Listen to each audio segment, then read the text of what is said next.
thanks for joining us again. This week we're discussing toileting and how we can encourage our learners to use the toilet independently. So many of our learners may find it difficult to learn how and when to use the toilet. There are various prerequisite skills that need to be in our learners' repertoire before we start to introduce the concept of going to the toilet when they get that feeling. It will be an individualised process, as every learner's experience will be different because of these prerequisite skills and the schedule that they end up working on. This video will describe the skills that are needed for toileting to be successful and give you ideas on how you can teach these pre-skills. We will be able to give you more specific information for each learner and the individual toileting programme that they're working on. Before we begin toileting, it's really important that we assess to see if our learners have the prerequisite skills needed in order for them to be successful. Now, there's a number of different skills that our learners need to have in their repertoires. So I'm going to go through a few of these now and then go through some different ways that we can teach them if your learner can't already do these things. The first and the most crucial skill is your learner needs to be able to sit on the toilet for up to 5 minutes without engaging in any challenging behaviour. Secondly, your learner needs to be able to drink fluids when you ask them to do so. It's also really important that we test to see if their bladders are mature enough yet. They need to have some kind of bladder control. So we need to test if they're able to have a dry nappy for up to an hour. Now, another good skill that our learners should be able to have, but it doesn't matter too much because we can teach this alongside toileting, is being able to pull their trousers and their pants up and down. It's also really important that our learners engage in minimal challenging behaviour around the whole toileting process. So when asked to drink fluids or asked to pull their pants up and down and when sitting on the toilet. As just mentioned, that first and most crucial prerequisite skill is that our learner needs to be able to sit on the toilet for up to 5 minutes without engaging in challenging behaviour. So to begin with, you want to assess to see how long your learner can sit for before they either engage in challenging behaviour or they try and get off the toilet and move away. So you want to pair your learner with the toilet environment and you want to gradually increase the time that they can spend sitting on the toilet. First, identify a high reinforcer and only allow access for sitting on the toilet. So this could be their favourite toy or maybe their favourite snack or favourite activity. Sit your learner on the toilet and time how long they can sit for before getting up or engaging in challenging behaviour. You want to repeat this a few times in order to get a baseline duration. Now, this baseline is going to be your starting point for teaching. So if your child could approximately sit for 10 seconds during baseline, then maybe you just want to work on them being able to sit for 15 seconds to begin with. And then you can gradually increase this. Now, the increments you increase is going to really depend on the learner. So it might have to start off really small to begin with. So maybe 15 seconds, 30 seconds, a minute. You want to sit your learner on the toilet for the target time. If they do stand up or they engage in challenging behaviour, then it's okay just to let them escape the area because we don't want to make the toilet aversive. But they're not going to gain access to the reinforcer. Now, after a while, you can bring them back and try again. If they do sit on the toilet for the target time, then you want to provide that reinforcer straight away. So if it was the iPad and they had to sit for 15 seconds, then at the 15 seconds, deliver the iPad. Once they're consistently sitting on the toilet for the target time, say if it was 3 or more sessions, then you can increase to the next target time. Another really important prerequisite skill that our learners need to have is that they need to have some level of bladder control before we start any toileting. It's important that our learners are able to have a dry nappy for up to an hour at a time. So we'll need to do an assessment to see how long they're able to hold themselves for. So you need to check your learner's nappy every 15 minutes. If the nappy's wet, then you can change it as necessary and mark on the data sheet. Then start your timer for the next 15-minute check. If the nappy is dry, then start your timer for the next 15-minute check. Once you've collected 3 to 5 days of this data, then we can begin toilet training if they are staying dry for approximately about an hour at a time. If they're not able to do this yet, then we'll have to do some additional bladder training. Now, this is going to be really individualised. So if your learner does need help with this, then get in contact with us and we can give you the necessary details of how we're going to do this. In order to be able to contrive enough trials to teach our learners to urinate on the toilet, we need to encourage them to drink fluids at regular intervals throughout the day. Now, if your learner struggles to drink fluids when they're asked to do so, we might need to have to work on this as a tolerating skill before we start any bladder training. So to begin with, you want to collect some baseline data to see if your child is able to drink fluids when they're asked to do so. You might want to test also, so if they don't tolerate this, whether they tolerate holding the cup with the fluids in, or maybe just tolerating having the cup in the environment nearby. If they aren't able to tolerate drinking fluids, then we may need to target this as a tolerating skill and then gradually increase the amount of fluids that they're able to drink when they are asked to do so. So to begin with, identify a really powerful reinforcer and only allow access to this for tolerating drinking. You want to test each of the targets. So if they tolerate having the cup out in front of them for prolonged periods of time, if they tolerate holding the cup, and then if they tolerate different amounts of fluids and drinking those fluids. This baseline is going to give you your starting point for teaching. So require your learner to either tolerate the cup being next to them, holding the cup, or drinking a certain amount, and only reinforce if they reach that target that you've set. If, for example, you're working on them tolerating 15 mils of fluid, then ask them to drink. If they don't drink, then that's fine, they can leave the area, but then just don't deliver the reinforcer and you can try again. Once they do drink the target amount, then you want to reinforce this straight away. So if you was using the iPad, then as soon as they've drunk 15 mils, then you can deliver the iPad. Once they're consistently reaching the target, then you can increase it to the next step. The final prerequisite skill that we're going to speak about today is a self-help skill of being able to pull up their trousers and pants independently. Now, this isn't essential that they can do this before the toileting process, but it's a nice skill for them to have. This skill is going to be important when they do start to self-initiate, so that they're able to take themselves to the toilet without anyone else having to be around. We will use a method of teaching called chaining to teach these self-help skills.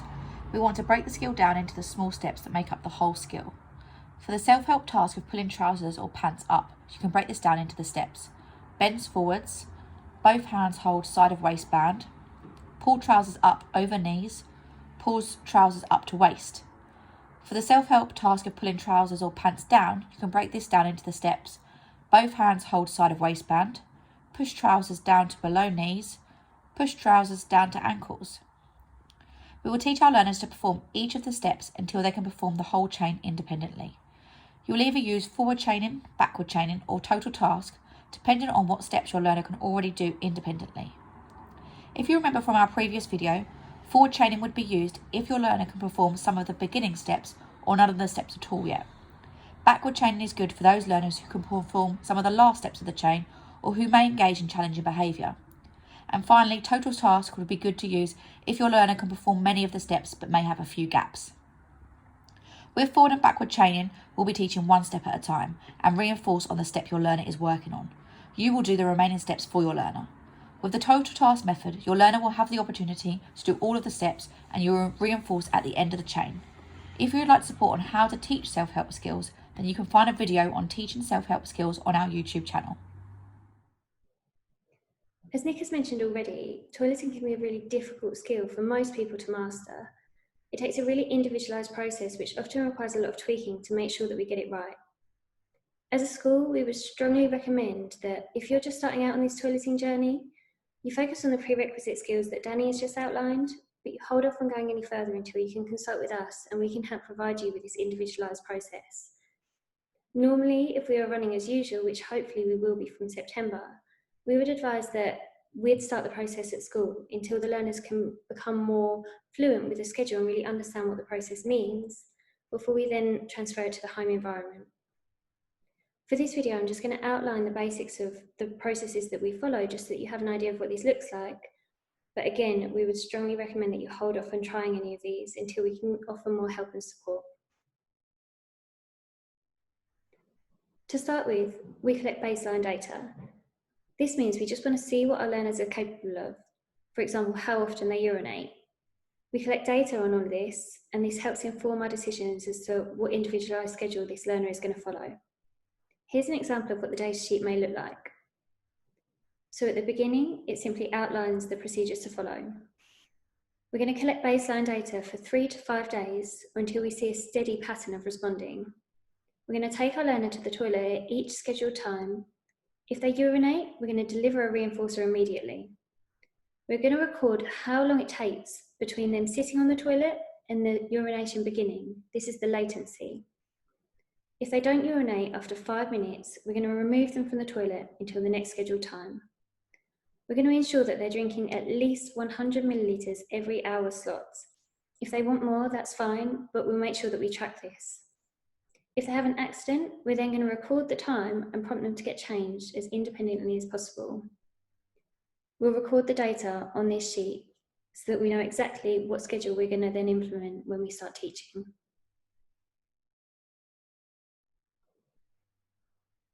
So once we've collected this baseline data, as I already mentioned, we're then going to design this specific schedule individualised to our learners.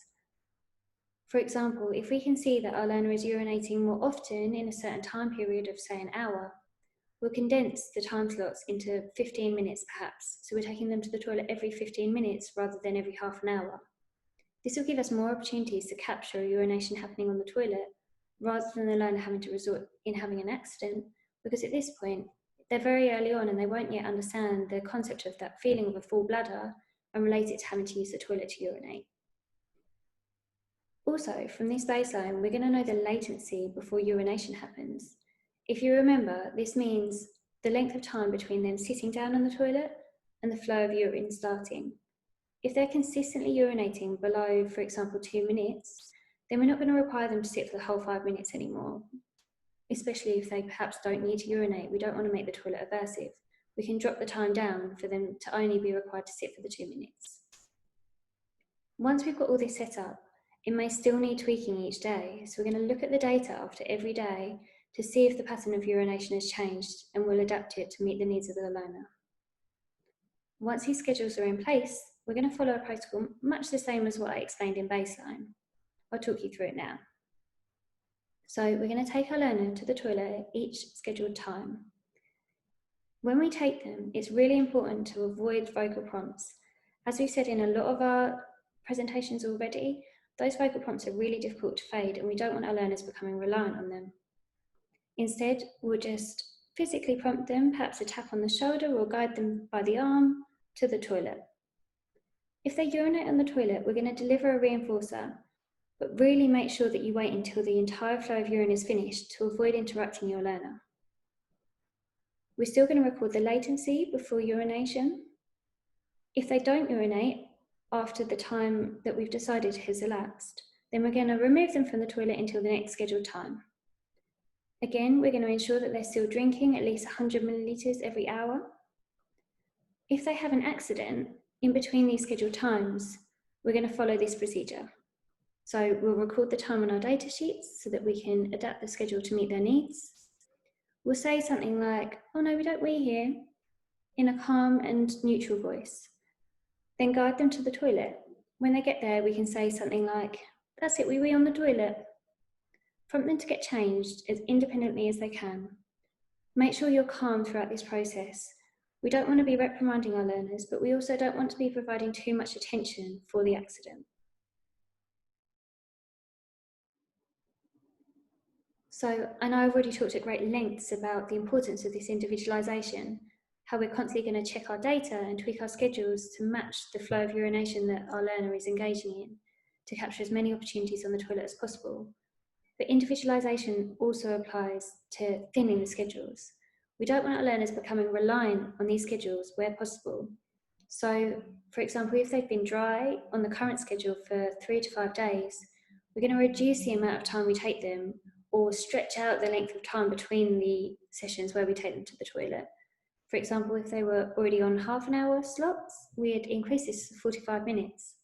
Once they're dry on 45 minutes, we'd then increase this to an hour, and so on.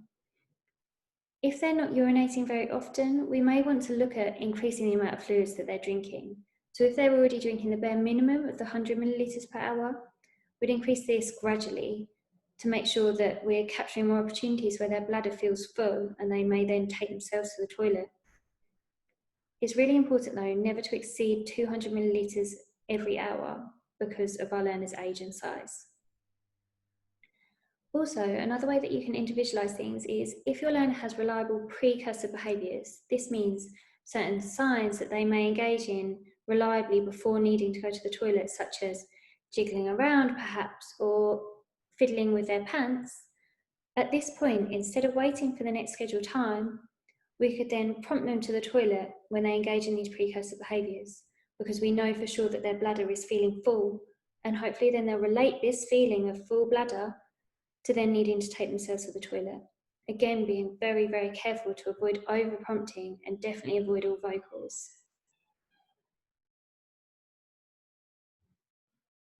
As you're all probably well aware by now, reinforcement is the most important thing that we use in any of our teaching, and it really applies to toileting. We want to identify a really powerful reinforcer, so a favourite toy, a fun activity, or maybe a favourite snack for our learners, and we're going to save this just for the toileting procedure. So when we first start on schedule, every time they urinate on the toilet on this scheduled time, we're going to deliver that powerful reinforcer and lots of praise and attention so they really know this is good, this is the right thing to do. Whereas if they have an accident, we're not going to deliver any reinforcement. We're not going to reprimand them for this, but we want them to know the difference. So using the toilet to urinate is good. Having an accident is not what is expected of them. As they start to advance in the toileting procedure and we're thinning the schedule to longer durations of time in between taking them, what we're hoping to happen is that they start to self-initiate. This means that they feel that full bladder feeling and they know that this means they should take themselves to the toilet to urinate. They don't need us to prompt them to go. If they self-initiate, we want an even more powerful reinforcer to deliver because we really want to distinguish that this is the best thing for them to do. To be independent and take themselves to the toilet is the ultimate goal here. So for example, on schedule, they may access their iPad for a couple of minutes every time they urinate on the toilet and watch a little bit of a video clip, for example. Whereas if they self-initiate, we're going to let them watch a whole film maybe on the iPad, deliver lots and lots of social praise and maybe snacks and extra toys as well, just so that they know the difference and they know how good this is. Another thing to bear in mind when thinking of your reinforcement is if a child has a bowel movement. Bowel movements are completely separate issues entirely to urinating on the toilet. So we're going to teach it in a slightly different way. But there is always the chance that it may happen at a time when either they're scheduled to go on the toilet or they self-initiate to urinate and it happens to catch a time when they need to also have a bowel movement. At this opportunity, we also want to make sure we're delivering extra reinforcement because there are less opportunities to teach that feeling of needing a bowel movement. We can't contrive it in the same way we can urination because with urination, we can simply prompt them to drink a bit more to fill up their bladder. So those are the kind of key considerations we want to bear in mind when we're thinking about reinforcement. So for this week's session, we have looked at specific prerequisite skills required to encourage our learners to use the toilet independently. Helping to teach our learners to develop control over their bladder movements and to identify when they need to go to the toilet is a very valuable skill to acquire. It is important for our learners to recognise when their bladders are full and be able to walk to the toilet and use the toilet independently to promote clean and healthy toileting habits. Before our learners can acquire this skill as a whole, there are prerequisite skills required for our learners to have in their repertoires before an individualised toileting schedule can be written and eventually filling of the schedule. It is important to remember to use reinforcement when teaching our learners these skills, and for each of our learners it will be an individualised process. As stated earlier, every learner's experience will be different. Therefore, if you require any further information regarding your learner's toileting programme, please contact us. For some of our learners, they may always be reliant on a schedule for toileting, as they may not be able to identify the feeling of a full bladder, but that's okay. As long as we are giving them the opportunity to be as independent as possible, then this is a real success. Thank you for watching.